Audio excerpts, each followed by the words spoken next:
Hello there everyone, welcome to G-Shop channel. Guys, today I'm gonna show you on how I restyle again my denim jeans. So this one is an old denim jeans of mine and I gained a lot of weight. That's why I extend a fabric down here at the side of my jeans. But now I've restyled again this one using a denim fabric also here. And I'm going to use a thread, this thread and a needle because I'm going to sew it by my hand. So this one is a needle here, this. And of course, a scissor with me as I restyle again my denim jeans.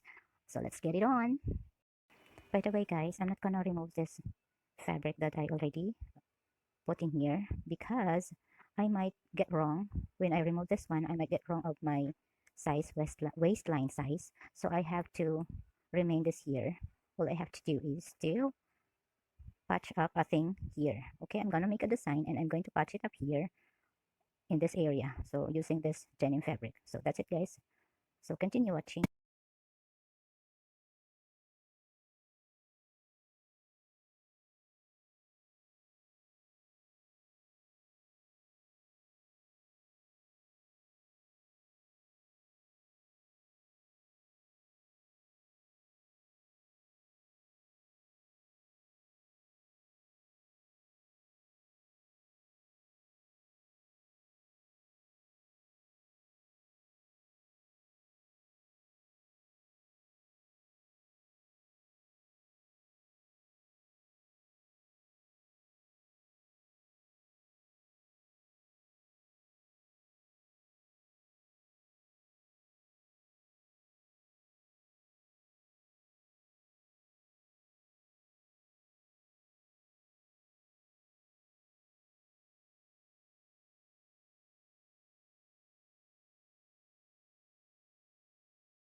It's the thought of being young when your heart stays like a drum, beating louder with nowhere to guard it. When it all seems like it's wrong, sing along to Elton John and feel that feeling we're just getting started. When the nights get colder and the rhythm's got you falling behind, just dream about that moment when you look yourself right in the eye. Then you say, I wanna dance, the music's got me going, nothing I can stop how we move. Yeah, let's make a blast and then just let the closer you roll, like we're dancing floor.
It's the thought of being young when your heart stays like a drum, beating louder with nowhere to guard it. When it all seems like it's wrong, sing along to Elton John and to that feeling we're just getting started. So guys, I'm finally done restyling my jeans extension using this flower. I covered the extension with this flower and also the other side. So maybe you can try this one, guys, in your jeans. If you do have an extension in your jeans, just do this way so that it will look like a stylish one. And I'm gonna try this one, guys, so you'll see what is it, how is it. So I'm gonna try this.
Please subscribe my YouTube channel. Please subscribe.